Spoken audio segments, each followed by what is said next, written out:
X3 กาอุยนะครับกับพี่โต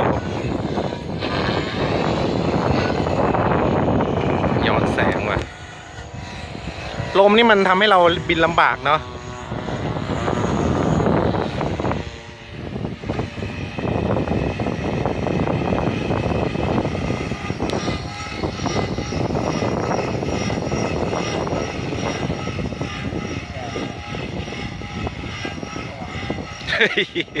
เป็นที่ขาสกีเขาวะ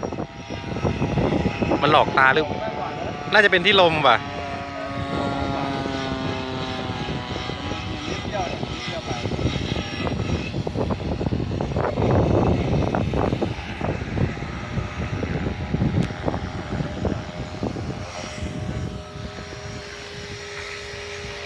นี่ครับเป็นการเก็บเบสิกพื้นฐานนะครับก็ตั้งโน้ตอิน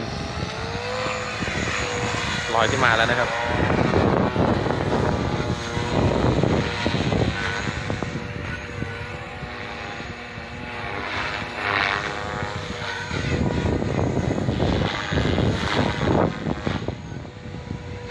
นี่จะเป็นลัดเดอร์ขวาแค่นี้เองเหรอแค่นี้เหรออ๋อเหรอแป๊บอันนี้คือขาสกีไม่เป็นไรถ้าลงอย่างนี้ขาสกีเล่นได้นานแล้วคุณลงแบบไหนขาสกีเล่น แล้วผมชอบเห็นชัด